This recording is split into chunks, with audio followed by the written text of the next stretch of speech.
네, 하나님은 오늘 우리에게 매우 세밀하게 말씀하고 계십니다. 그런데 여러분은 하나님의 음성을 얼마나 신뢰하십니까? 그러면 이번 시간은 하나의 간증 사례를 인용함으로써 하나님의 행하심에 주목하자라는 제목으로 하나님의 음성을 듣는 시간을 갖겠습니다. 그러면 먼저 사례를 읽겠습니다. 이 사례의 내용은 H 선교사님의 사례입니다. 설교하는 그 부분을 한 10분 정도를 이렇게 워드 작업을 해서 그 부분을 읽어드리는 것입니다. 사무엘상 2장 8절 내용을 이 설교자가 인용을 했는데, 여호와께서는 가난한 사람들을 먼지 구덩이에서 일으켜 세우시고 궁핍한 사람들을 거름더미에서 들어 올리셔서 왕들과 함께 앉히시고 영광스러운 자리를 차지하게 하실 것입니다. 하나님은 가난한 자를 진토에서 일으키고 빈핍한 자를 거름더미에서 일으켜 세우십니다. 우리가 하나님의 은혜를 어떻게 다 말하겠어요? 지금 설교자가 지금 말하는 것을 제가 읽고 있습니다. 저는 인생에서 몇 번이나 자살을 하려고 했어요. 몇 번이나 도망을 가려고 했어요. 몇 번이나 이혼을 하려고 했어요. 자, 이분이 목사님 사모님이에요. 목사님 사모님이 자살을 하려고 했고 도망을 가려고 했고 이혼을 하려고 했다는 것입니다. 그러면 도망가려고 했다면 목사님 사모님이 도망간다는 건 무엇을 의미할까요? 사역을 안 하겠다는 것을 얘기하는 것입니다. 즉 사명을 거부하겠다라는 것입니다. 우리가 잘 봐야 됩니다. 그런데 그 중에서 하나도 실행하지 못한 것은 모두 우리 하나님 때문이었습니다. 자, 우리 하나님께서는 우리를 구원해서 예수 그리스도의 통치하에 우리를 두고 계십니다. 그래서 하나님은 예수님에게 우리를 맡겼습니다. 그럼 예수님은 어떻게 하시는가? 우리를 받았기 때문에 우리를 구원시키고 또한 종말의 재림 때에 예수를 믿는 자들을 다 구원시킬 것입니다.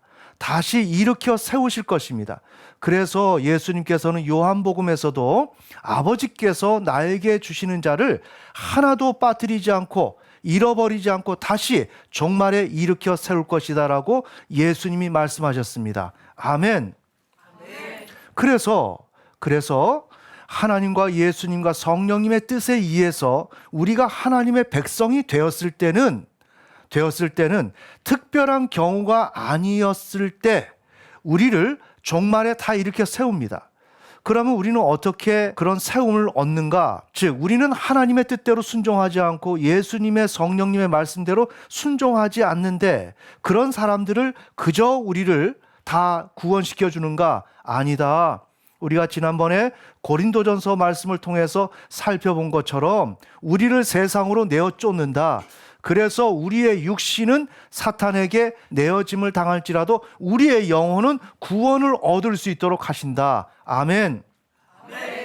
그래서 우리는 우리의 뜻대로 살 수가 없어요. 우리의 뜻대로. 내가 내 뜻대로 어떻게 행한다 할지라도 하나님은 거기에 따라서 조치를 취해서 많은 환난을 당하게 합니다. 당하게 하고 결국에 있어서는 육신은 피폐해지지만 영혼은 구원받을 수 있도록 죽을 때까지 우리를 다루십니다. 아멘. 그래서 우리가 생각한 것이 그대로 이루어지지를 않습니다. 우리의 삶은 우리의 뜻대로 이루어지지 않는 것입니다. 바로 그런 이유 때문에 이 선교사님, 즉 사모님은 목회 현장에서 자살을 하려고 했고 도망가려고 했고 이혼을 하려고 했지만 이것이 자신의 뜻대로 되지 않았다는 것입니다. 여러분 이해가 되시나요? 네, 이렇게 이해를 하셔야 됩니다. 자, 그 다음 읽습니다. 내가 믿음이 좋아서 인내심이 있어서 여기까지 온 것이 아니었습니다. 하나님이 도망갈 수 없는 환경을 만들고 자살할 수 없는 환경을 만들고 이혼할 수 없는 환경을 만들어서 여기까지 왔습니다. 이분은 굉장히 운이 좋은 거예요. 어떤 사람들은 자살하도록 내버려 둬요. 순종하지 않으면. 또한 이혼할 수 있도록 내버려 둡니다. 상실한 마음 그대로 내어버려 둡니다. 이것이 하나님의 심판입니다. 아멘. 저희는 칠보산 꼭대기에서 사역을 했습니다. 여기 수원 칠보산 꼭대기에서 사역을 했습니다.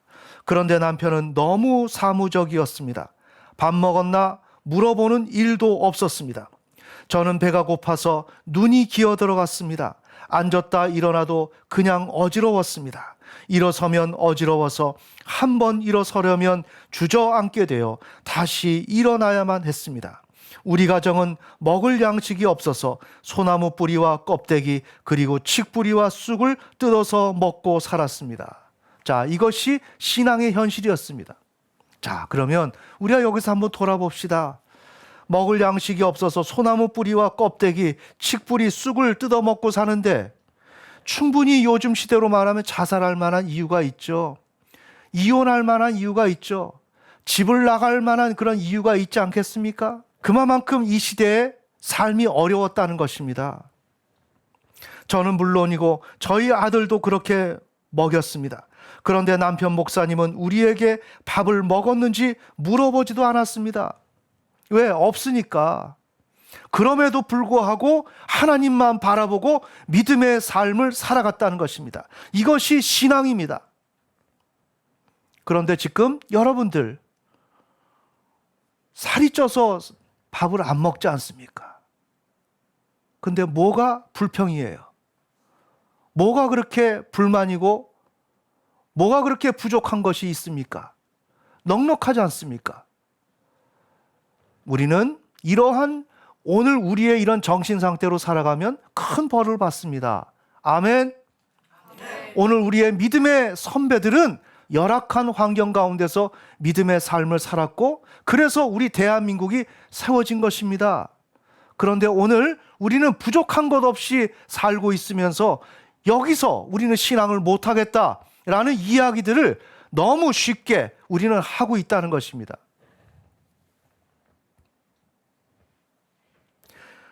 남편은 호랑이 굴 속에 들어가 앉아서 솔잎파리 뜯어 먹으면서 100일 혹은 70일 생식 기도를 하면서 살았습니다. 아예 밥이 없으니까 솔잎파리 뜯어 먹으면서 그렇게 기도를 했다는 것입니다. 40일 금식 기도를 8번이나 했습니다. 그래서 남편의 영은 매우 맑았습니다. 잘 보세요. 지금 우리 교회와 지금 비교를 해보세요. 지금 이 남편께서는 100일 혹은 70일 생식 기도를 그냥 날이면 날마다 하는 것입니다. 그 다음에 40일 금식 기도를 8번 했습니다. 그 결과 남편의 영이 매우 맑았습니다. 그럼 어떻게 맑았는가? 남편은 사람의 심령을 들여다봅니다. 사람의 심령을 들여다봅니다. 그 어느 누구가 남편에게 심령이 노출되면 그 사람은 부끄러움을 감출 수가 없습니다. 그래서 나는 하나님이 무서웠고 남편도 무서웠습니다. 한 번은 사탄이 나를 깨웠습니다. 어느 날 내 마음속에서 이런 생각이 들었습니다. 너 괜히 남편 높여주지 말고 그냥 교회를 떠나버리는 것이 어때? 싹 떠나버려. 저 남편이 너가 없어서 애쓰는 것 좀 보는 것이 어때? 자, 이런 생각이 왜 들었을까요? 칡뿌리 먹고 소나무 껍질 먹고 이렇게 먹고 살아서 힘든데 남편은 거기에 대해서 전혀 위로나 공감이나 배려를 해주는 그런 것이 없기 때문에 이렇게 살 바에는 그냥 사명이고 뭐고 다 집어치우고 그냥 떠나는 것이 어때? 이 생각이 들었다는 것입니다. 자, 너무 열악한 환경이니까 인간적으로 봤을 때는 이런 생각이 들만합니다. 하지만 어떤 환경이든지 우리는 이런 생각을 가져서는 안 되는 것입니다. 아멘. 아멘. 왜? 우리는 우리의 생명을 다 포기하고 사형틀 십자가 지고 우리는 따라가는 자들이라고요. 여러분의 집, 자 따라하세요. 나의 집, 나의 생명, 내 주머니에, 내 통장에 있는 돈, 내 땅, 내 생명 다 내 것이 아니고 하나님께 드린 것이다. 그리고 나는 사형틀 십자가 지고 언덕을 기어 올라가는 자이다. 아멘. 이것을 잊으면 안 돼요. 그런데 여러분의 주머니에 돈이 있잖아요. 여러분의 등에 여러분이 십자가 다 걷어치웠잖아요.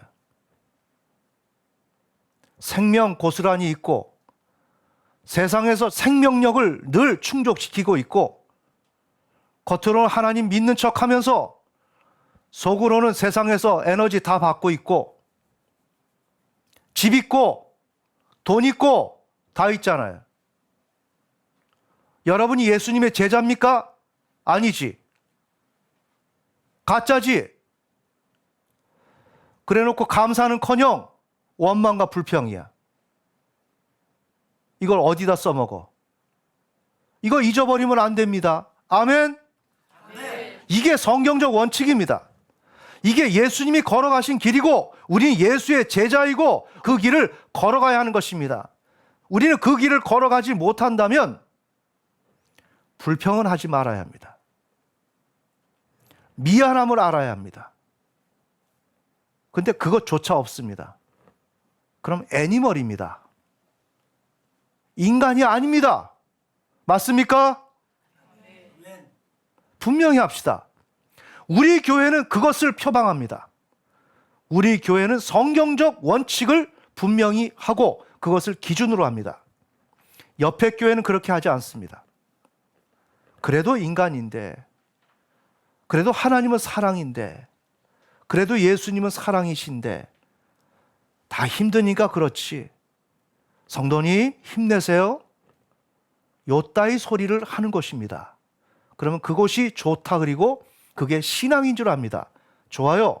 그러나 여러분은 혹독한 고난을 당해서 하나님 앞에 진절머리 나는 그 고난 앞에서 나 좀 살려주세요 하는 그 목소리가 나오게 될 것입니다. 하지만 여기서 힘들지만 십자가를 지고 따라가면 나는 다 죽었다라고 생각하지만 너무 미안하고 죄송하게 나에게 축복을 주신다는 것입니다. 아멘. 우리는 그것을 받으려고 하는 게 아니라 이미 등에 십자가를 지고 져졌기 때문에 우리는 그 길을 가야 하는 것입니다. 나머지 그건 모든 건 하나님이 하시는 거예요. 주시면 미안하고 죄송스럽게 받을 뿐입니다. 이게 기본 양심입니다. 그런데 양심을 팔아먹으면 안 됩니다. 그러면 우리 교회 회원이 될 수가 없습니다. 우리 교회 성도가 될 수가 없습니다. 이해가 되십니까?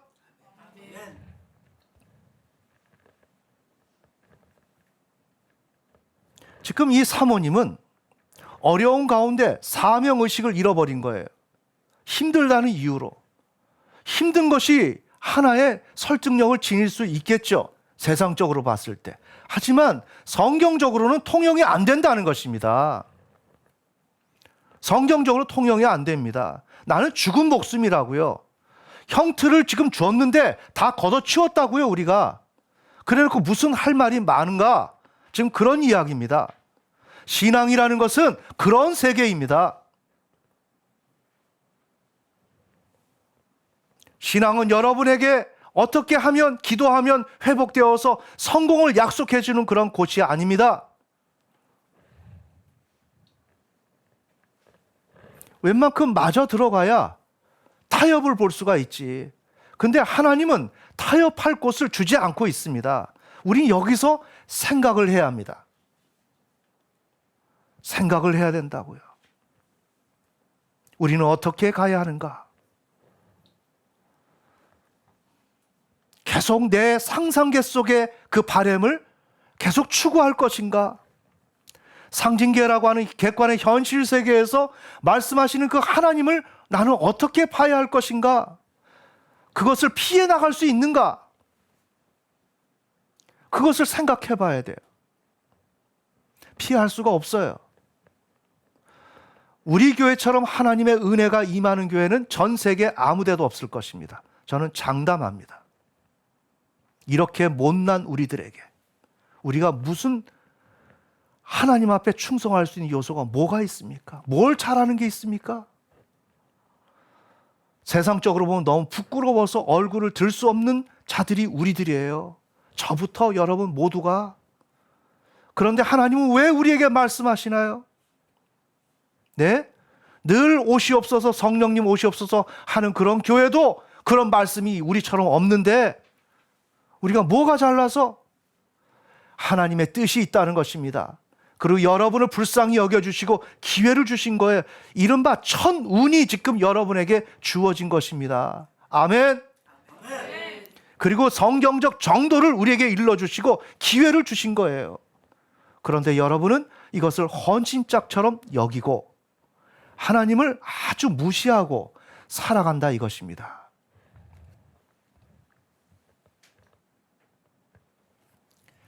그래서 너 괜히 남편 높여주지 말고 그냥 교회를 떠나버리는 것이 어때? 이 마음을 준 거예요. 이 마음이 여러분 속에 지금 들어와 있다는 것입니다. 지금 그 얘기를 하는 것입니다. 그래서 내 마음에 다음과 같은 생각이 들었습니다. 남편, 당신이 5살, 3살의 아이들 기르면서 좀 고생 좀 해봐라. 그런데 뒤늦게 알게 된 것이지만 그것은 사탄이 주는 마음이었습니다. 오늘 우리가 사탄의 사주에 의해서 지금 노란하고 있다는 것입니다. 마귀의 종로를 타고 있다는 것입니다. 정신 차려! 여러분이 차려야 되는 것입니다. 아멘. 아멘. 정신을 차리라고. 다 마귀 새끼에 지금 종로를 타고 있는 거라고. 그런 마음은 어떻게 달콤한지 모르겠어요. 그래서 저는 도망가자라는 마음을 먹고 편지를 썼습니다. 잘 들으세요. 지금 오늘 우리 교회와 동일한 현상이 지금 일어나고 있기 때문에 제가 여러분이 너무 어리석어서 요 사례를 딱 제시하고 오늘 우리의 경우를 그대로 보여주려고 하는 것입니다. 즉 우리 교회에 하나님이 말씀하시는 것은 40일 금식 기도를 8번 하고 100일 생식 기도 이렇게 하는 사람, 영이 맑다고 하는 사람이 보는 것보다 더 풍성하게 지금 우리가 보고 있다고요. 아멘. 아멘. 감히 비교가 할 수 없는 정도로. 그 다음에 우리 성도들 한 사람 한 사람 1번부터 5번까지 넘버 5 여기에 너는 뭐 하고 그대로 보여주고 있다고요. 보여주는데도 꼼짝 안 한다고요. 이러다 죽습니다. 아멘. 아멘. 매우 중요합니다. 제가 이런 설교를 하지 않으려고 하지만 너무 답답하고 어리석어서, 그리고 오늘 점잖하게 오늘 설교를 하려고 하지만 단위에만 올라오면 묵도 기도할 때부터 성령이 저를 흔들어요. 이해가 되십니까? 저는 각오를 하고 올라와요. 얌전하게 말하고 내려가야지. 오늘만큼은 그래야지. 그걸 성령이 용납하지 않는 것 같습니다. 말을 그냥 비틀어 버려요. 제가 기도할 때 말이, 내가 의도하지 않은 말이 그냥 나갑니다. 그냥. 이해가 되시나요?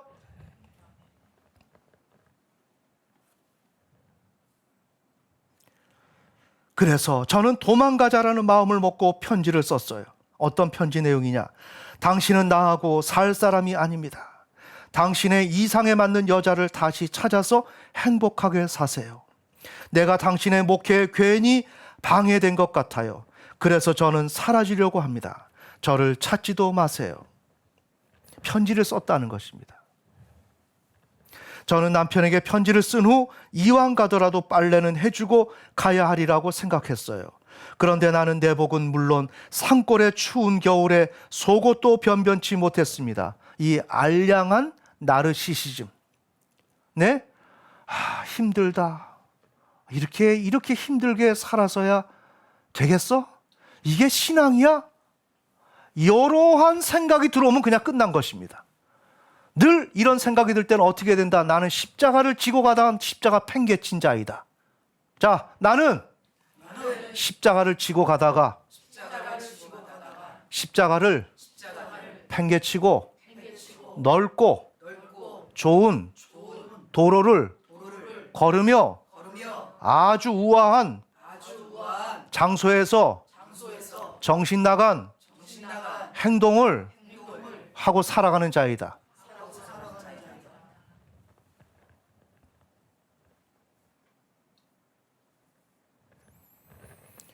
우리는 그런 자입니다. 그러면서 우리는 내가 형편이 어떻다.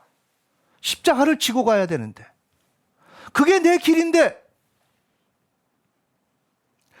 우리의 형편은 어떠니? 이게 힘들고 저게 힘들고. 늘 잊지 마세요. 십자가를 지고 가는 게 내 신분이라고요. 사형수가 내 신분이라고요. 근데 난 다 집어치웠다고요. 그래놓고 뭐가 부족하다고 지금 이 얘기를 합니까? 네? 뭐가 부족합니까? 지금 사명 감당 안 하고 있는 거 아닙니까? 그 생각은 하지를 않고 오히려 부족하다고 원망과 불평을 하는 겁니다. 그래서 이분 또한 속옷이 변변치 못하되 잘한다. 저는 정말 가여운 삶을 살았습니다. 흔히 말하는 어멈, 잘한다. 십자가를 지고 가야 하는데 자기 삶이 가엽다는 거예요. 십자가는 내던지고. 잘 보세요. 그 다음 대목이 또 중요해요. 우리 어머니는 제가 사는 삶의 모습을 보고 통곡을 했습니다.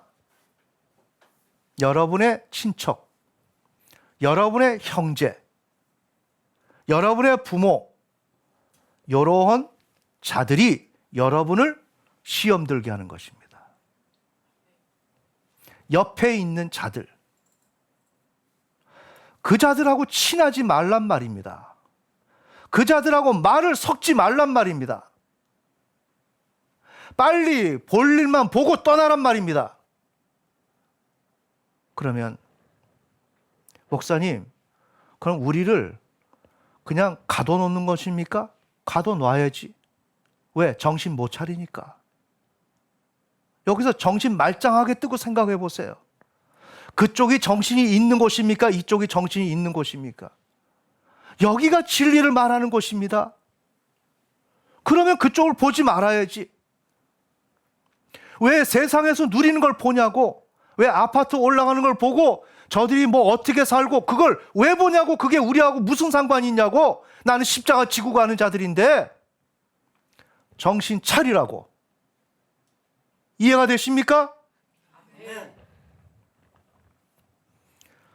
그래서 어머니가 통곡을 하는 것입니다. 그러면 또 거기에 감동이 돼가지고 내가 이렇게 비참한 삶을 살고 있다는 것입니다. 이런 삶을 살면 안 됩니다. 주변 사람들 다 끊어야 됩니다. 아멘. 요 입을 조심해야 되는 것입니다.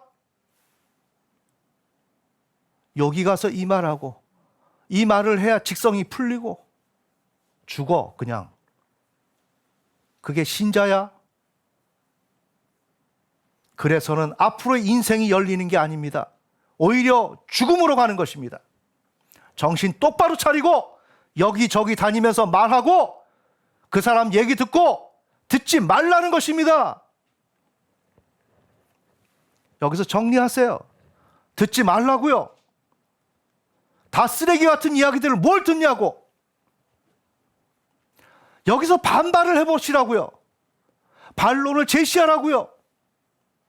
이게 진리라고요. 예수님이 이 땅에 내려오셔서 아파트 샀습니까? 호화롭게 사셨습니까? 머리 둘 곳이 없었습니다. 아멘. 우리의 주님이 그렇게 가셨고 그 길을 지금 원하는 것입니다. 근데 왜 말을 안 듣습니까? 왜 정신이 왜 다 썩었습니까? 세상을 바라봐서 내 눈이 오염됐으면 그걸 씻으려고 노력을 해야지. 씻기는커녕 거기에 동화가 돼가지고 정신 빠진 행동들을 하는 것입니다. 제가 입은 속옷을 보더니 박물관에 갖다 놓으라고 했습니다. 그런데 남편은 아주 단단한 내복이 몇 벌이나 있었습니다. 이탈됐죠? 십자가를 져야 하는데 지금 내복에 지금 꽂혀 있습니다. 십자가를 져야 하는데 내 삶에 꽂혀 있습니다. 십자가를 져야 하는데 내 인생에 꽂혀 있습니다.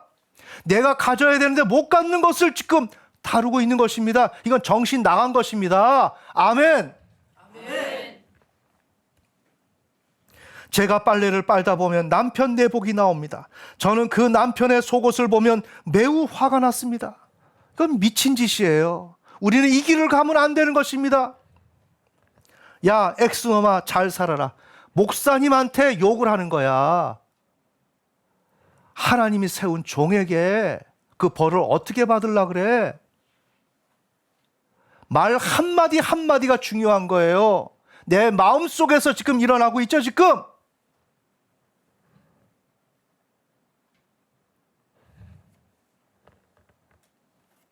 구약 성서 시대에 모세를 향해서 대적했을 때 그건 다 죽었어요. 내가 살아있다, 그건 죽은 생명입니다. 그런데 그런 걸 고사하고 목사님 사모님 되는 사람이 목사님한테 이 새끼 저 새끼 하면서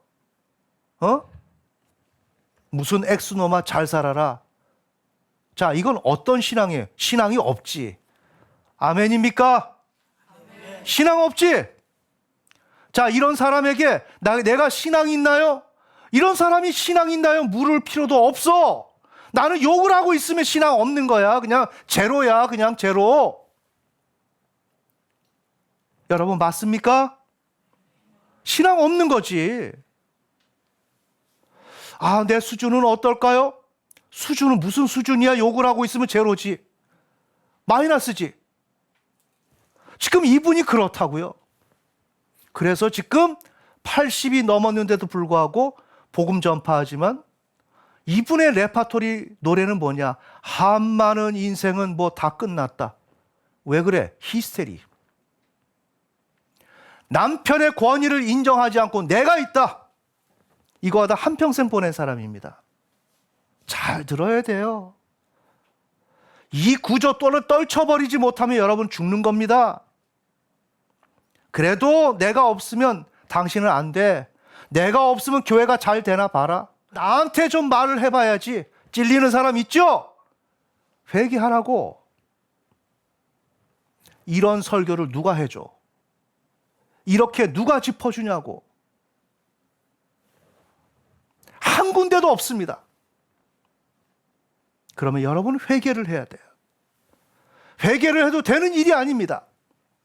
내 근성 자체가 그렇게 생겨먹었기 때문에 이걸 가지고 야곱의 기질을 놓고 날이면 날마다 나를 쳐서 복종시키는 그 길을 걸어가야 하는 거예요.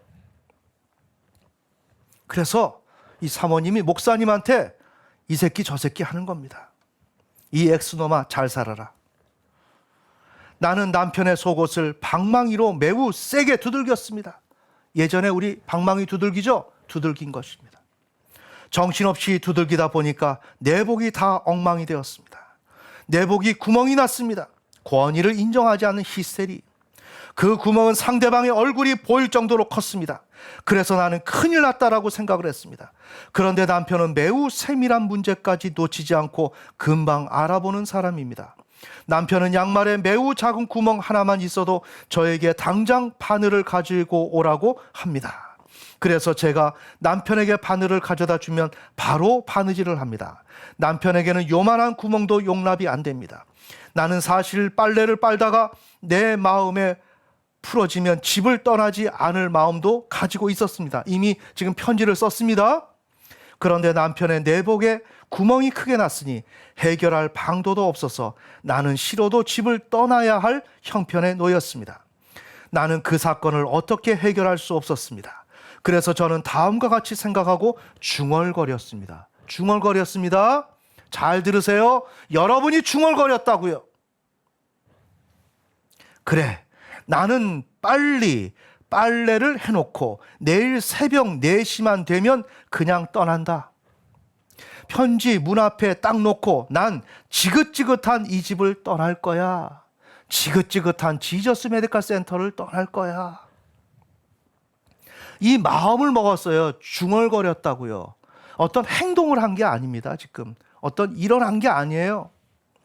나는 이런 마음을 먹고 빨래를 빨고 있는데 남편은 아랫목에서 잠을 자고 있는 거예요. 자, 나는 이 마음을 먹고 있는데 남편은 지금 자고 있어요. 잘 들으세요.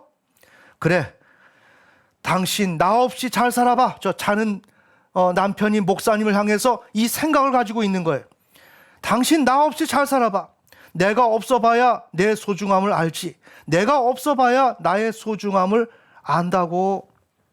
나는 이런 말을 3번 했어요, 속으로.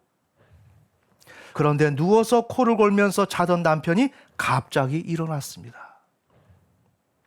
남편은 나를 바라보면서 거기 있었나? 라고 말을 했습니다. 그래서 제가 예 라고 했습니다. 남편이 예전에는 깡패였는 모양이에요. 주먹을 썼던 사람이에요. 그런데 하나님 부르심 받고 목회자가 됐어요. 그러니 이 사모님이 꼼짝 말아예요. 그냥 대들면 주먹이 오는 것입니다. 그래서 벌벌 떠는 거예요. 자, 그런 내막을 아시면서 이 문장을 이해하시면 좋겠습니다. 그러면서 저는 속으로 야 이놈아 오늘은 잘 쉬어라. 나는 내일 간다라고 말했습니다.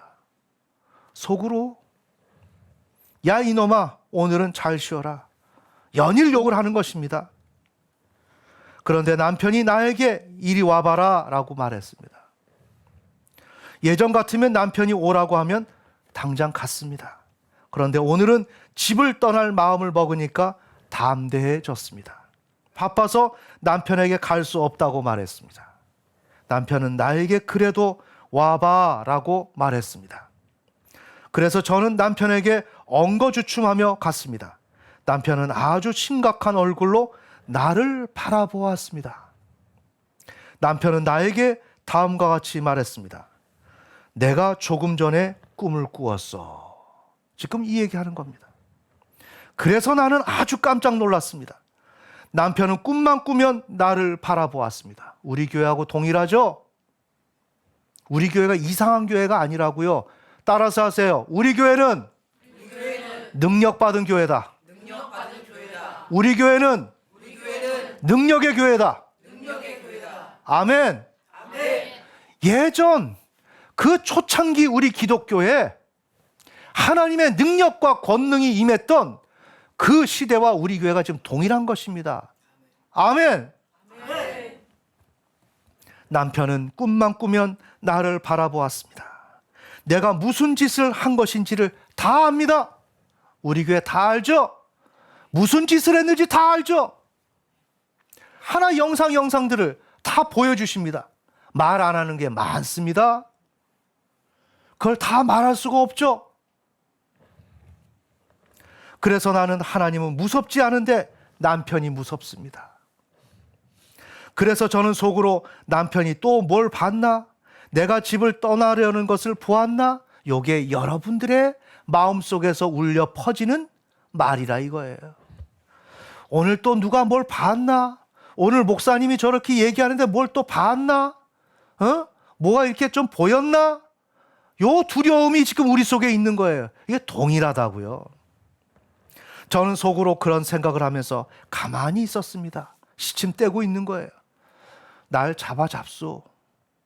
뭐라고 나오면 거기까지 꼬리 자르고 침묵 모드로 돌아가고 그 다음에 딱 가만히 있다가 다른 분위기 있으면 물 타고 다른 쪽으로 넘어갔다가 동태 파악하고 다음에 또 오면 아 그랬나 보다 아이고 죄송합니다 하면 그만이고 그렇게 하면 그만이지. 왜? 여기서 누가 죽어서 나가는 사람도 없고 연일 이렇게 하면 되는 거고 뭐 하나님 심판한다 그랬는데 그 다음날 보니까 또 회복의 메시지가 그냥 오네. 하나님은 물이네. 또 여기서 일이 또 잘 되네. 야 이거 뭐 괜찮네.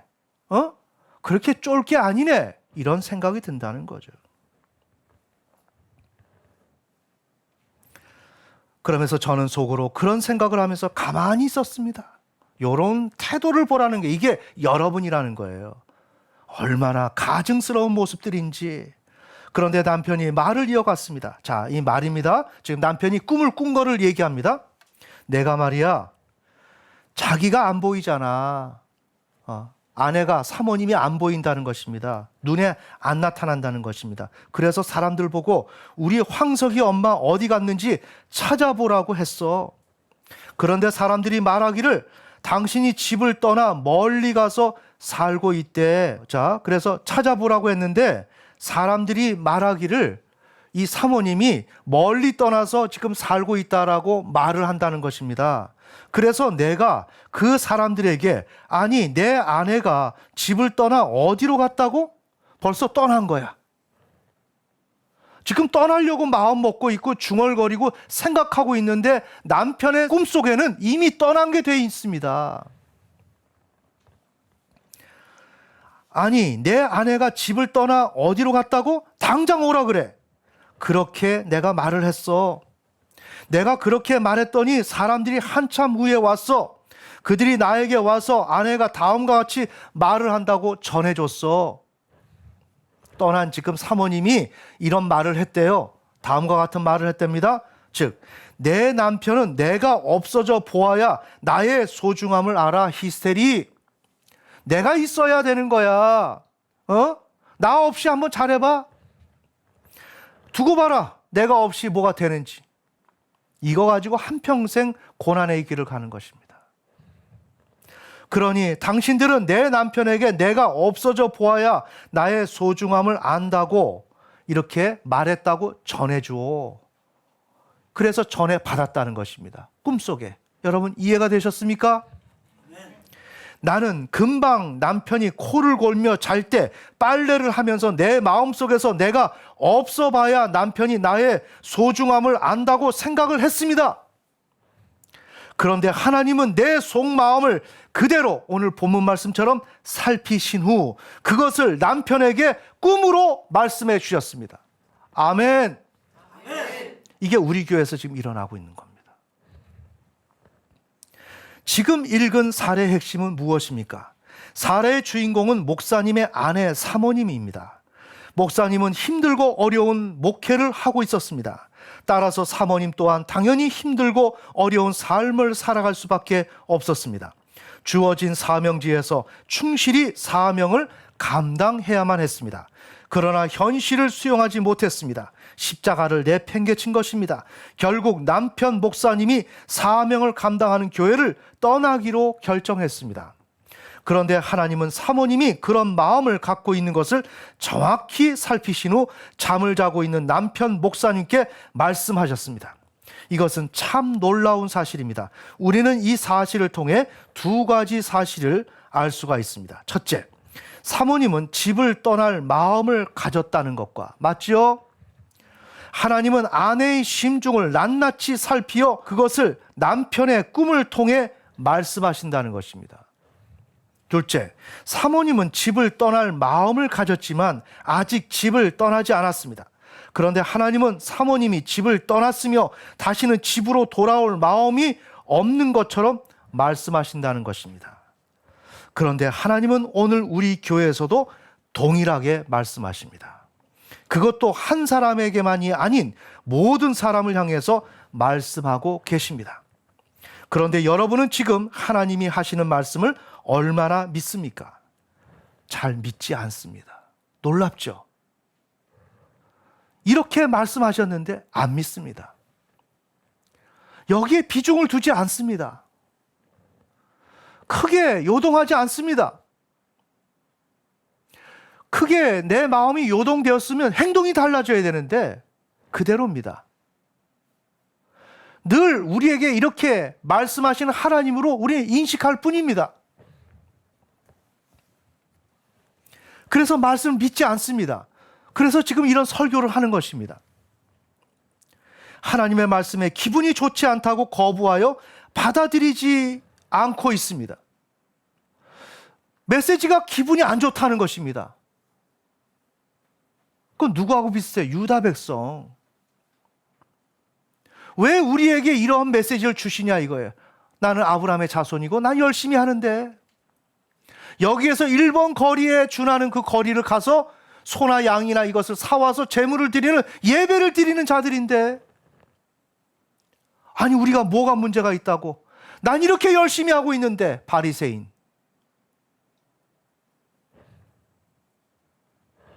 속에서는 하나님을 사랑하는 마음이 요만큼도 없어. 왜 없어요? 욕을 하고 있는데 무슨 하나님을 사랑해. 하나님을 사랑하면 어떻게 한다 그랬어요? 구약에 독자 이삭을 바치는 거죠. 아멘. 독자 이삭은 뭡니까? 내 사랑하는 내가 가장 소중히 여기는 그것을 하나님께 바치는 자. 그게 사랑하는 거예요. 하나님을 경외하는 거예요. 근데 우리는 그렇게 하지 않지 않습니까? 우리는 하나님을 사랑하지도 않고 지금 하나님을 믿지 않습니다. 그래서 우리는 내가 좋지 않다고 생각하는 메시지가 오면 그걸 거부합니다. 문제를 제기합니다. 왜? 나한테 이런 메시지를 주냐 이것입니다. 너가 그런 상태에 있기 때문에 그런 상태의 메시지 주는 거야. 어? 아이들이 엉망진창의 삶을 살면 너 왜 그러냐? 그러면 엄마 왜 나한테 그런 얘기해요? 그러면 여러분들 어떤 생각이 들어요? 답답하죠? 어디를 쳐야 뭐가 나와? 말이 안 되는 거죠. 지금 여러분이 상태가 그렇다고요. 그래서 그 말을 하면 그걸 알아들어야 되는데 왜 나에게는 이런 메시지를 주느냐라고 여러분들이 다 생각한다고요. 그리고 안 받아들여요. 안 받아들인다고 머무르세요. 머물러. 우리 다시는 이런 설교를 하지 맙시다. 이런 문제 다루지 맙시다. 제가 왜 이런 문제를 다뤄야 됩니까? 지금 우리에게 전하는 말씀을 우리는 들어야 합니다. 오늘 이 사모님의 사례처럼 빨래를 빨고 나는 도망갈 거다. 야 엑스놈아 잘 먹고 잘 살아라. 나는 더 이상 이곳에 있지 않을 거야. 나는 이게 문제가 있다고 생각해. 나는 좀 힘들어.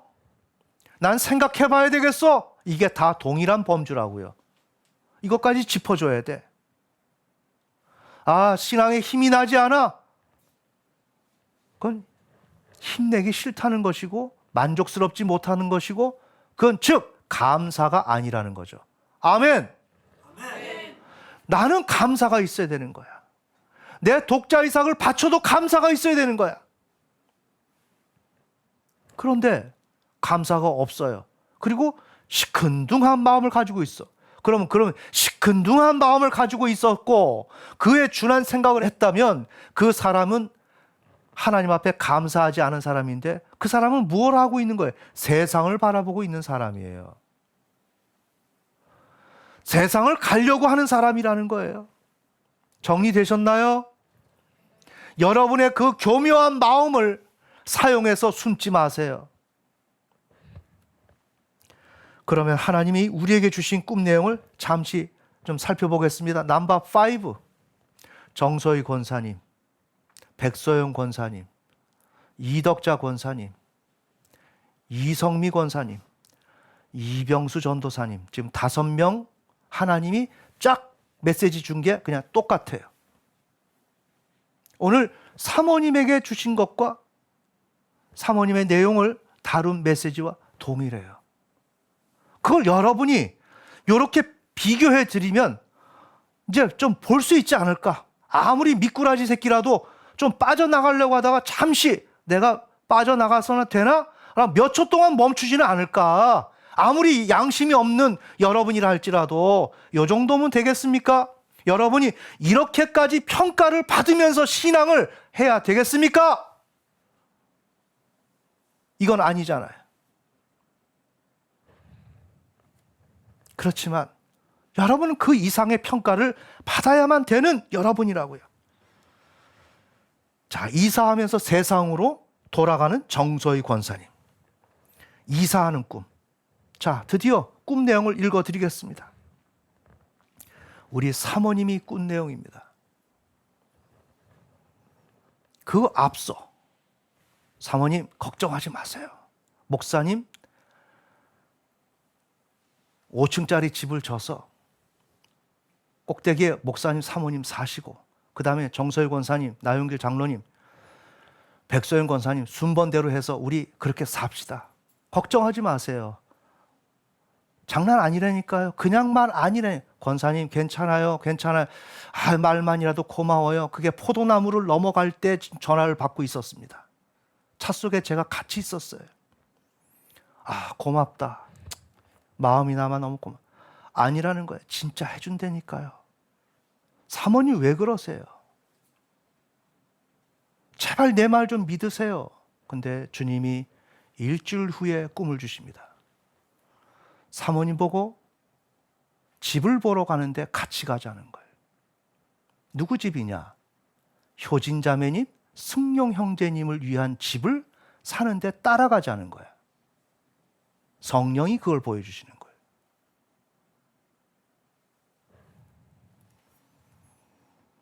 그런데 그 이후에 집을 사서 이미 서울로 갔다는 거예요. 이 꿈이.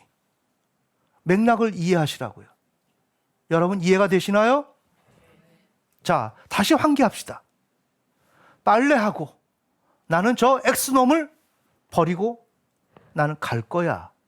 이 마음을 가졌는데 이게 A라고 하면 A-로서 그것을 동일한 것을 목사님에게 보여줬다. 그러면 목사님이 본 거는 사모님 마음속에 있었던 거죠. 아멘. 자, 정리합시다. 자, 그런데 이 꿈이 사모님이 꿨어요. 그러면 이걸 그 목사님과 동일한 사람이라고 우리 등치시켜도 되죠? 그러면 이 꿈을 꿨으면 정소희 권사님은 어땠을까? 이사하는 것과 동일한 모종의 일들이 일어났다는 것입니다. 이해가 되시나요? 그러면 이 문제를 회개하면 내가 어떻게 했습니다라고 해야 되는데, 목사님 거두절미하고요, 제가 잘못됐어요. 이런, 누가 거두절미하라 그랬어? 누가 거두절미하라 그랬냐고. 그래서 반성문을 다 써내라고. 넘버 5 반성문을 써내라고. 내가 왜 육하 원칙에 따라서 언제 어디서 무엇을 어떻게 하였나, 이것을 써내라고. 여러분은 이렇게 해도 부족한 거라고. 사모님 제가 미쳤어요. 아유, 그냥 그만하고요, 내가 미쳤어요. 가증스럽지. 내가 이 죄를 저질렀습니다. 내가 사실은 이랬고요, 말을 해야 되는데 내가 미쳤어요. 꿈에 보니까 술 취했더라고요. 술 취한 게 구약에서 뭔데? 그냥 술 취했다는 건가? 하나님을 잃어버리고 세상에 빠져 있다는 거라고. 하나님을 불신앙하는 모습이라고. 그럼 술 취한 건 뭐야? 내 마음속에서 불신앙하고 있는 그 모습이 있다는 것인데, 이걸 목회자 앞에서 장난을 하는 거야. 내가 술 취했어요. 그러니까 술 취한 놈이 뭘 생각하겠어요? 그러니까 그에게 묻지 못하는 것처럼 나에게 묻지 말라는 거야. 자, 여러분, 우리 어린 생명들도 여기 있어요. 잘 들어보세요. 여러분의 부모를 높이지 말라는 것입니다. 신앙 안에서 거기에 끈을 만들어 놓고 종속되지 말고 융합된 상태로 살지 마라. 부모가 끄는 대로 가지 마라. 부모는 아무것도 아니다. 신앙 안에서 지금 형편없는 위치에 있고 오히려 젊은이보다 못하다. 젊은이들은 말을 하면 회개라도 한다. 제가 상담을 하면 그래. 반성을 해. 어른들은 아니야. 이런 모습을 보인다니까. 하나님의 말씀을 주셨으면 나는 이렇습니다라고. 우리 대한민국의 평양의 대부흥운동이 일어날 때 길선주 장로가 나는 남에게 줄 돈을 띄어먹었습니다 라고 이실직고를 하면서 그 성경 공부하는 그 자리에 나와가지고 누가 시키지도 않았는데 나는 이런 죄를 저질렀습니다 라고 이야기하는 것이 기본적인 것이고, 그래서 대한민국에 부흥이 온 것입니다. 아멘. 아멘. 이것이 원칙이에요. 근데 그런 말을 하지 않습니다. 그럼 이런 메시지를 주면 뭐하냐? 여러분 생각해 보라는 거예요. 우리 부모와 자식 모두가 함께 여기서 생각을 해보자는 것입니다. 하나의 설교라는 패러다임에서 얘기하지 말자. 인간적으로 한번 생각을 해보자. 이런 이야기를 줬으면, 내가 인간이라면 거기에 맞는 것이 나는 이랬고 라고 나와야 하는데 입을 막아버리는 거야. 그래, 더 다루지 말라는 거야. 내가 미쳤어. 내가 누군데? 내가 여러분들하고 지금 타협하고 세상과 타협하고 그러면서 지금 목회를 해왔습니까?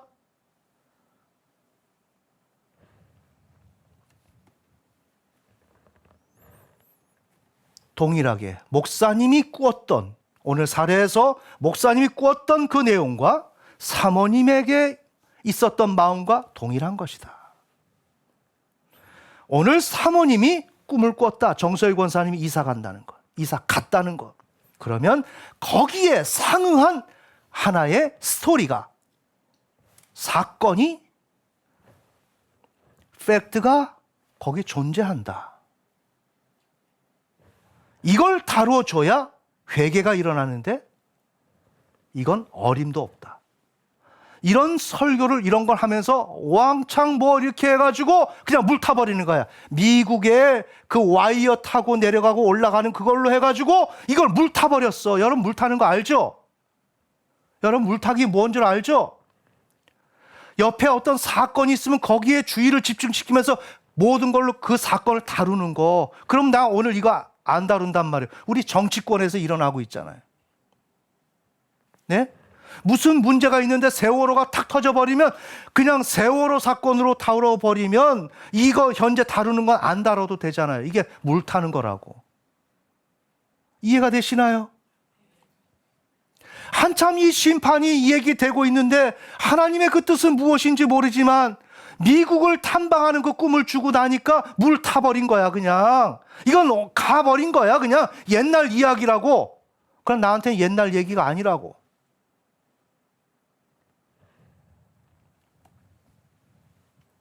여러분 이 점을 염두하면서 제가 전하는 내용을 들어주셨으면 좋겠습니다. 아멘. 아멘. 자, 꿈 내용입니다. 어떤 타도시였다. 저녁 시간이었다. 5시, 6시 경이었다. 정서희 권사님과 내가 어떤 곳에 있었다. 저녁 시간이 다 되었으니까 그곳을 떠나야 하는 시간이었다. 붉은색 소형차가 있었다. 예전에 프라이드처럼 그런 차였다. 목사님이 그런 차를 끌고 오셨다. 그곳에 장훈이가 있었는지 없었는지 정확하게 기억이 안 난다.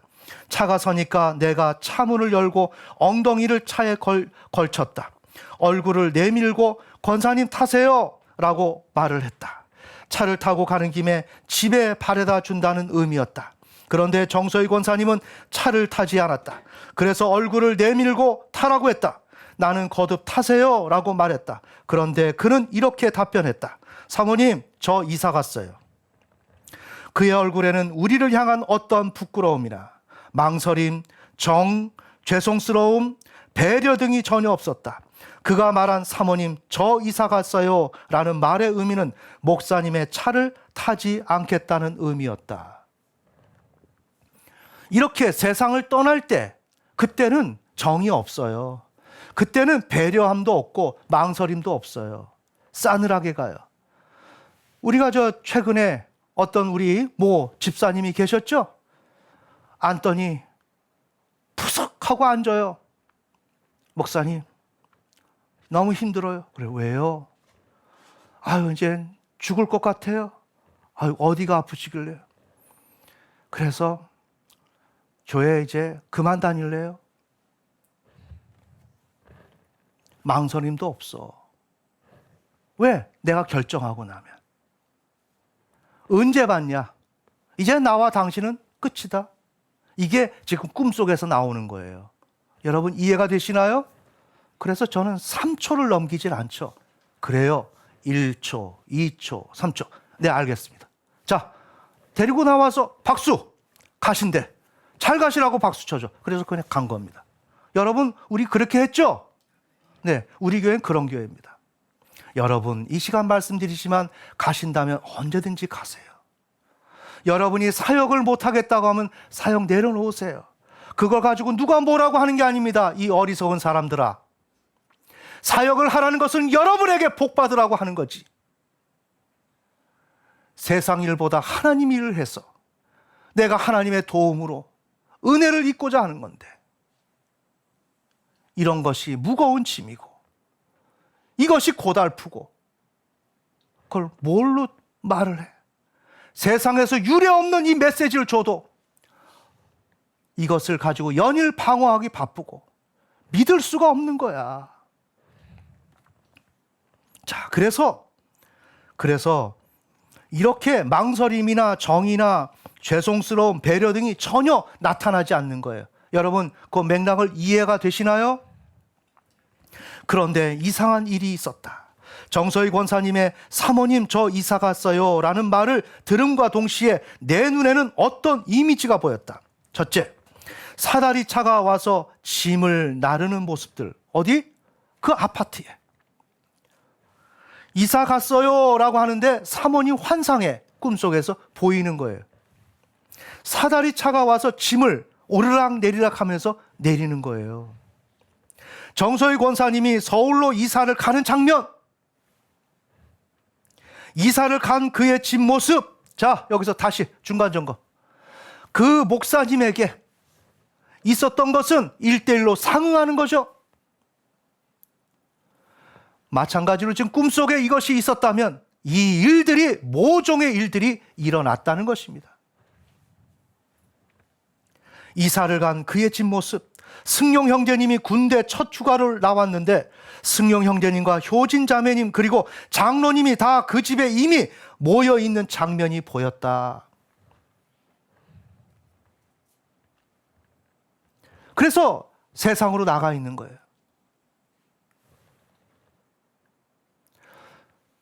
그렇기 때문에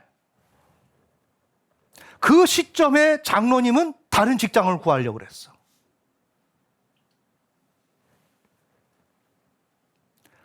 이제 기존의 그 직장은 아니라는 거야.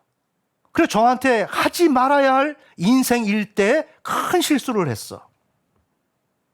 예배를 끝나고 나갈 때 누가 시키지도 않았는데 제가 3월 달에 그만둔다라고 하는 것은 그건 사실이 아니었습니다. 이런 논지로 얘기를 했어요. 그런데 이런 세상에 빠지고 나니까 목사님 그때 그 말은 아닌 것 같습니다. 제 마음속에 3월이라는 개념이 있었던 것 같습니다. 이런 얘기를 했는데 제 방에 그렇게 들어오기 전에 사모님에게 바깥에서 꿈을 꿨다 그랬어요. 여러 얘기를 하는 중에 사모님께서 이번 2월이나 3월 되면 승진하겠습니다. 이런 얘기를 하니까 나용길 장로님은 그럴 리가 없습니다. 왜? 나는 내 힘으로 지금 소개받아서 좋은 직장 가려고 하는데 3월 데드라인을 잡고 있는데 없다는 거지. 그러면서 제 방으로 그냥 미끄러지듯이 들어왔다는 거예요. 사모님이 굉장히 마음이 서글펐대요. 지금 어떻게 됐습니까? 이사로 승진했습니다.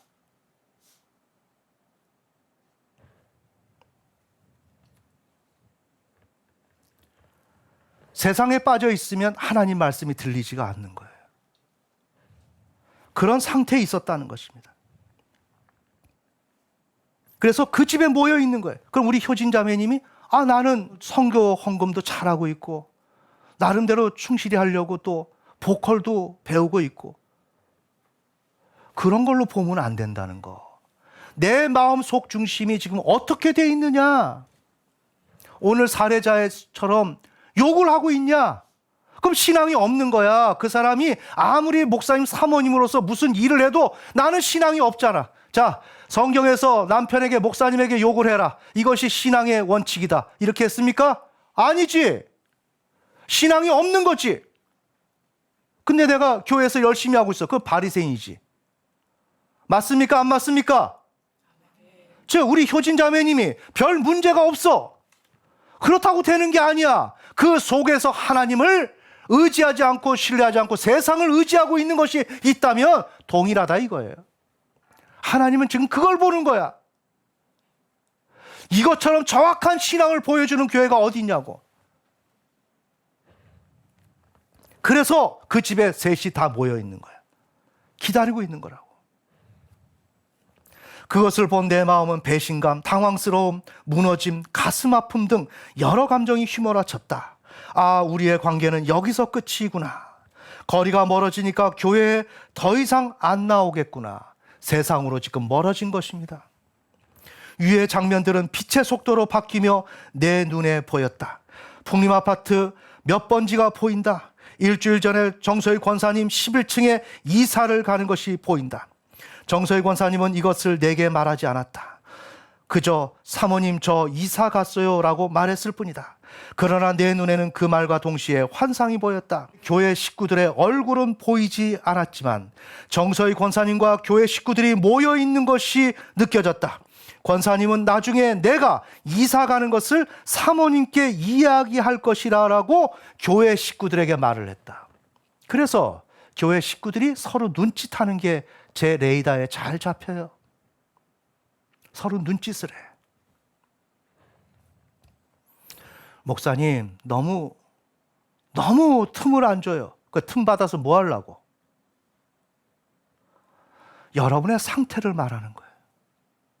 여러분을 살리려고 하는 거야.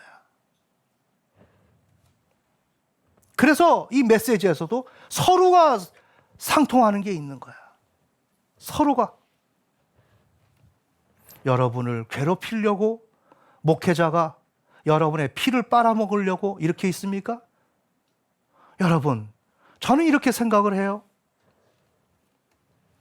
요즘은 이중직이라고 하는 그 단어가 없어졌답니다. 그게 무슨 말이냐? 원래 목회자는 일하지 않게 돼 있습니다. 이게 원칙입니다. 이해가 되십니까? 그런데 특히나 코로나 사건을 통해서 목사님들이 지금 현장으로 다 나갔습니다. 우리 교회 같은 볼륨은 다 무너졌습니다. 다 무너졌고 현장 나가서 이중직을 하고 있는 거예요. 그럼 저는 이렇게 생각을 해요. 여러분이 어떤 경제적 부담을 줄이고자 한다면 사모님하고 저하고 일을 할게요.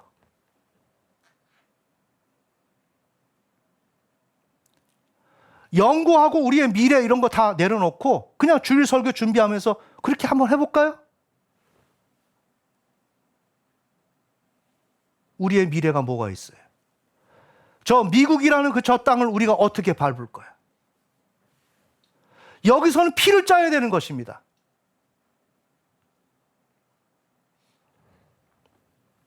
피를 짜면 어떻게 된다고요? 원종수 권사님 사례 잘 들어보세요. 할아버지만 오면 이 사람은 잘 되는 거예요. 할아버지가 왜 오냐? 이분의 고백은 원종수 권사님이 축복받게 하려고 온다는 거예요. 요즘 시대에 한국교회에서 논의하고 있는 것이 뭐냐? 이중직을 해야 된다는 거예요. 그건 어리석은 짓이야. 내 모든 것을 바쳐서 교회를 섬겨라. 그럼 하나님이 복 준다. 이게 대안이라는 거예요. 이해가 되시나요? 서로 윈윈하는 거예요. 그런데 하나님을 못 믿으니까 일터로 나간다는 거예요, 목사님이. 그게 아니고 여러분의 것을 한 끼 남은 식사를 다 사용해서 하나님께 바쳐라. 믿음의 길을 가라. 그러면 어떻게 합니까? 차고도 넘치도록 하나님 주세요. 이게 원리예요.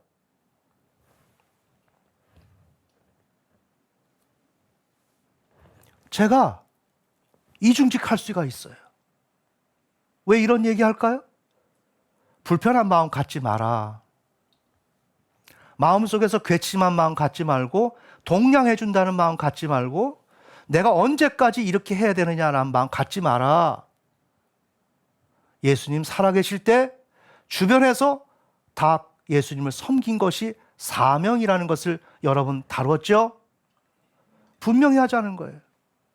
우리는 지금 여기에서 하나의 목표 지점을 놓고 달려가야 되는 것입니다. 그러나 여러분을 하나님은 공짜로 쓰지 않습니다.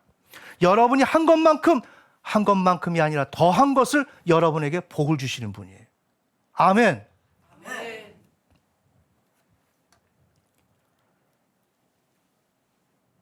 자, 그래서 서로가 상통한 것입니다. 정서희 권사님과 우리는 20년이라는 삶을 같이 살아왔다. 그런데 그는 우리를 버렸다.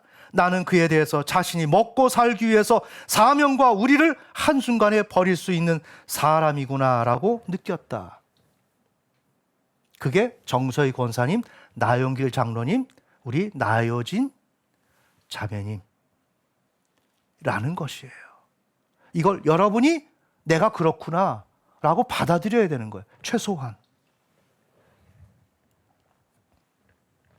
그러나 이와 대조적으로 정서희 권사님은 매우 해맑은 얼굴로 저 이사 갔어요 라고 말했다. 그때 당시에 전혀 문제 없는 듯이 신앙생활을 했거든요. 그래서 여러분 잘 보세요. 자, 어느 교회가 이런 문제 다룹니까? 자, 의성미 권사님 욕 올라옵니까? 욕이 올라오는 게 아니라 내가 욕을 하는 겁니다. 아멘? 그런 용어를 쓰면 안 돼.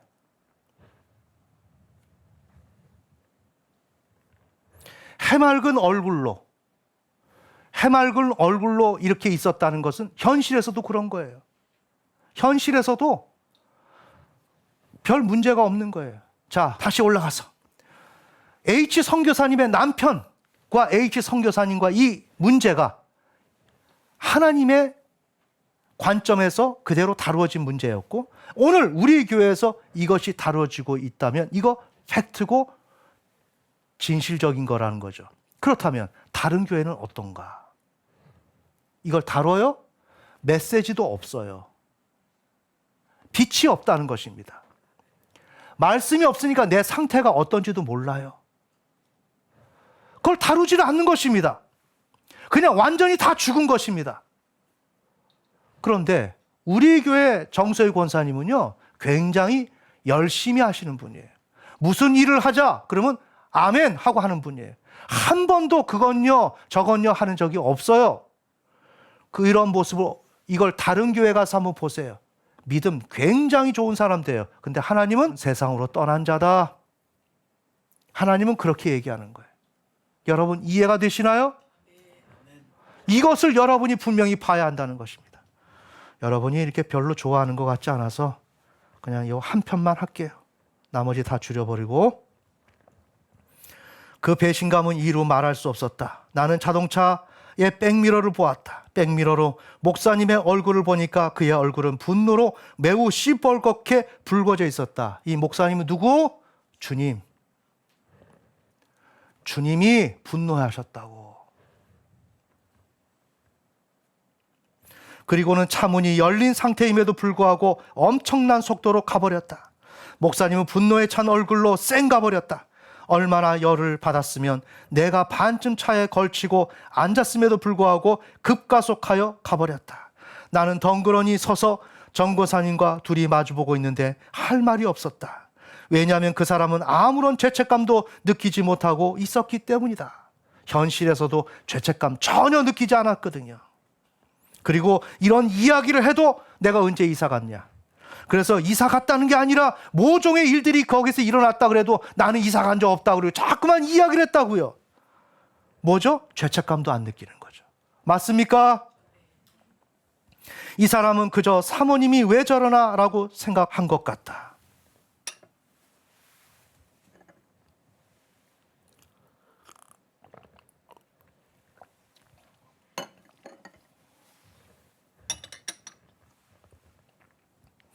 지저스 메디컬 센터 사역의 부르심에 대해 교회의 다른 누구보다 가깝다고 생각했고, 교회 개척일로부터 함께했던 사람의 그런 행동을 보니 손이 떨렸다.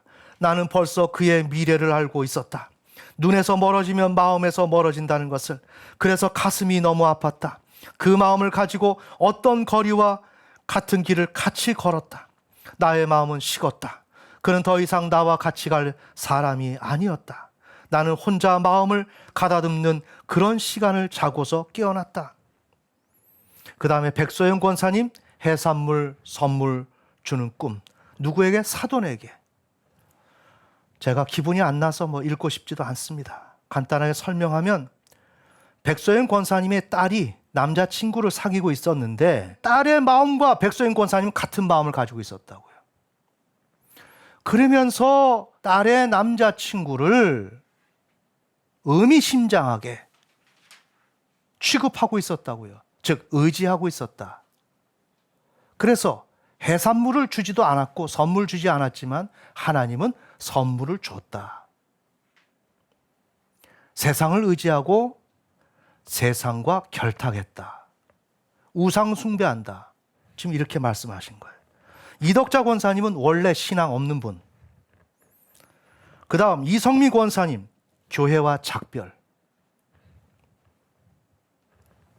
이건 조정은 전도사님이 꾼 꿈입니다. 꿈에서 효신 자매님과 이성미 권사님이 나란히 내게 왔다. 그들은 내게 4권의 책을 건네주었다. 그것은 그동안 나에게 받은 것을 다시 돌려주는 것 같은 느낌이었다. 조정은 전도사님이 주었는데 그걸 다시 돌려주는 거라는 거죠. 그런데 그 책 4권은 모두 A4 용지처럼 흰색이었다. 표지에 아무것도 적혀 있지 않았다. 나는 표지만 보았을 뿐이었지만 그것의 속도 모두 백지 상태라는 것을 알 수 있었다. 이것을 나는 이상하게 생각했다. 그들은 전도사님, 그동안 감사했습니다 라고 말하고 떠나가 버렸다. 이상했던 점은 마치 로버트처럼 아무런 표정도 없었다는 점이었다. 목소리도 이상했다. 아무런 감정이 없는 목소리로 마치 초중학교 학생들이 리듬을 타며 자기 소개하듯이 말했다. 전도사님, 그동안 감사했습니다. 요 어조입니다. 로버트처럼. 전도사님, 그동안 감사했습니다. 뭐야? 초등학생. 그리고 떠나가 버렸다. 이상했던 점은 마치 로버트처럼 아무런 표정도 없었다는 점이었다. 목소리도 이상했다. 아무런 감정이 없는 목소리로 마치 초등학생들이 리듬을 타며 자기 소개하듯이 말했다. 그동안 내가 가르쳐 준 것에 대해서 전혀 반응하지 않은 것이다. 아무런 수확이 없었다. 나는 저들이 어떻게 저렇게 할 수 있는가 라고 생각하며 허탈하고 당황스러워하며 잠에서 깨어났다. 그냥 백지를 다시 돌려준 거예요. 배웠으면 무언가 배운 것이 자료가 있어야 되는데 아무것도 없다는 것입니다. 어떤 것을 가르쳐 주어도 그것을 기쁨으로 내 것으로 삼는 그런 과정이 없다는 것입니다. 그럼 왜 효신자매님하고 같이 왔나? 그건 개인 상담을 했기 때문에 제가 얘기를 하지 않겠습니다. 상담의 내용이. 그런데 결론은 엄마와 동일한 입장에 취해 있었다는 것을 확인했습니다. 여기서 우리가 결론을 얻을 수 있는 것은 부모가 말하고 행동하는 것에 의해서 자녀의 신앙이 결정된다. 그래서 동일하게 오는 거예요. 백소영 권사님과 윤지 자매님의 병기통이 하나로 묶여져 있다. 그렇기 때문에 윤지 자매님이 저 높은 곳으로 하나님에게로 나아가려고 해도 갈 수가 없다. 그 병기가 2개가 묶여져서. 왜? 엄마가 통제하니까. 엄마의 신앙이 딸의 신앙을 통제하니까. 오늘 이성미 권사님이 효신 자매님에게 보여주는 그 여러 가지 반응들, 행위들, 이것이 엄마의 그 신앙을 그대로 전수받도록, 동일시되도록 하는 작업을 한다. 그래서 자녀가 신앙의 성장이 없다. 내가 오늘 기분이 안 나서 그냥 읽고 싶지가 않습니다. 이병수 전도사님, 세상과 결혼하는 거. 결론도 읽지도 말고. 정서희 권사님, 세상으로 돌아감. 백서영 권사님, 세상과 결탁. 이덕자 권사님, 하나님 모름, 세상 좋아함. 이성미 권사님, 세상으로 돌아감. 이병수 전도사님, 세상과 결탁. 이렇게 이 마음을 가지고 있다는 거예요. 이런 행위를 하고 산다는 거예요. 그럼 우리는 인정해야 되겠습니까? 안 해야 되겠습니까? 인정해야 되겠죠. 이것을 분명히 알아야 되는 것입니다. 하나님의 은혜는 여러분에게 그냥 주어지는 것이 아닙니다. 기존 교회에서처럼 성경 구절 이렇게 얘기하고 뭐 회개합시다. 여러분, 오늘 이렇게 다루었을 때 회개가 되겠습니까? 내가 무엇을 회개해야 될지도 모르는 것입니다. 왜? 빛이 없으니까. 그리고 그렇게 살아가는 것입니다. 그러면서 그것이 신앙이라고 얘기하는 것입니다. 그것이 교회입니까? 근데 우리 교회는 어떻습니까? 우리 한국교회 초창기에 하나님의 권능과 능력을 받는 그 목사님에게 주어질 것 같은 그거보다 몇 배, 몇십 배 더 많은 은총을 지금 우리 교회에 주고 계시는 것입니다. 아멘. 아멘. 지금 그래서 하나님이 회개하라고 하는 것입니다. 그런데 이런 이야기하면 하나님 앞에 죄송해야 되는데 기분 나쁘다는 거야. 기분 나쁘면 안 되지. 이런 이야기하고 나면 인사할 때 보면 얼굴이 썩었어. 그건 자유야. 그건 자유라고. 제가 이 소리를 언제까지 할까요? 부모님이 자식들을 앉혀놓고 너 이렇게 하면 안 돼, 너 이렇게 하면 안 돼. 그 소리 몇 번이나 할 수 있습니까?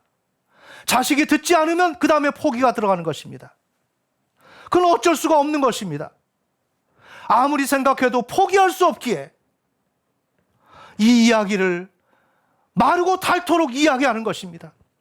그래서 지금 부모들의 형편을 자녀들 앞에 이야기하는 것은 부모를 창피를 주려고 하는 것이 아니라 이제는 이것을 같이 공개적으로 알 필요가 있다. 더 이상 덮고 넘어갈 수가 없는 것이다. 기다려줄 수가 없는 것이다. 그런 판단에서 이제는 자녀들의 부모가 잘못하면 엄마 왜 그러세요? 믿음 가지세요. 나는 이것이 주님이 원하는 길이 아니라고 봐요. 단호하게 이야기해야 됩니다. 아멘. 그것을 이야기하지 않았을 때는 같은 죄를 짊어지는 것이고 하나님 앞에 심판을 받는 거예요. 죄인이 죄를 짓고 있을 때 의인이 그 죄를 지목하지 아니하고 말하지 않는다면 그건 동일한 죄인이 되는 거예요. 에스겔이나 마태복음이나 동시에 이 내용이 나오는 거예요. 아멘. 부모는 자녀 앞에서 행실을 똑바로 해야 되는 거야. 이제는 부끄러울 줄 알아야 되는 거야. 이제는 자식들이 신앙을 받아들였어. 그리고 무엇이 옳은 것인지를 알아. 그 자식들 앞에서 행동 조심하라고, 믿음 조심하라고, 하나님이 드러내시고 폭로하시면 거기서 부끄러워할 줄 알라고. 굉장히 쿨한 사람처럼 이런 방어 기제를 쓰면서 부끄러워하지도 않고 그냥 물타버리고 예배 끝이라고 하는 그 물타버리고 그러면 안 되는 거야.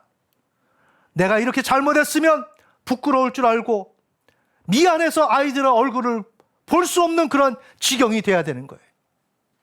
맞습니까? 틀렸습니까?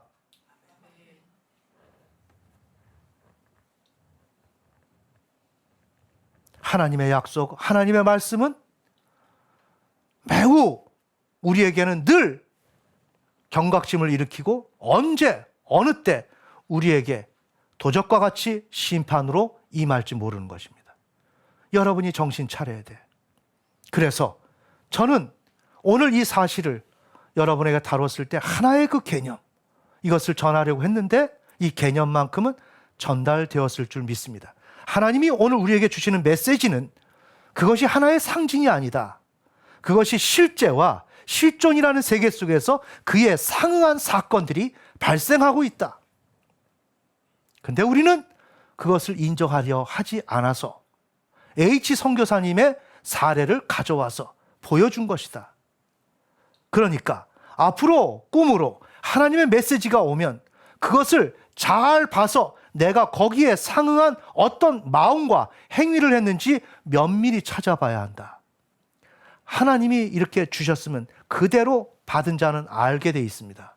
아멘. 부디 오늘 다룬 내용이 여러분들한테 잘 정리가 되어서 한 사람도 하나님의 징계나 책망을 받는 일이 없이 오히려 하나님의 축복을 받아서 하나님 이렇게 은혜를 주셔서 감사합니다 하는 그런 고백과 간증이 나오고, 여러분이 그렇게 수고하고 뿌렸는데 지금은 실패한 자 같고 망한 자 같지만 우리 하나님이 나의 삶을 신뢰해주고 또한 책임져 주셔서 나중에는 그 어떤 누구도 나를 감당치 못할 그렇게 위대한 사건으로 나를 채워주는 그러한 우리 인생을 사는 저와 여러분 되시기를 예수님의 이름으로 축원합니다. 다 같이 기도하시겠습니다. 하나님 아버지,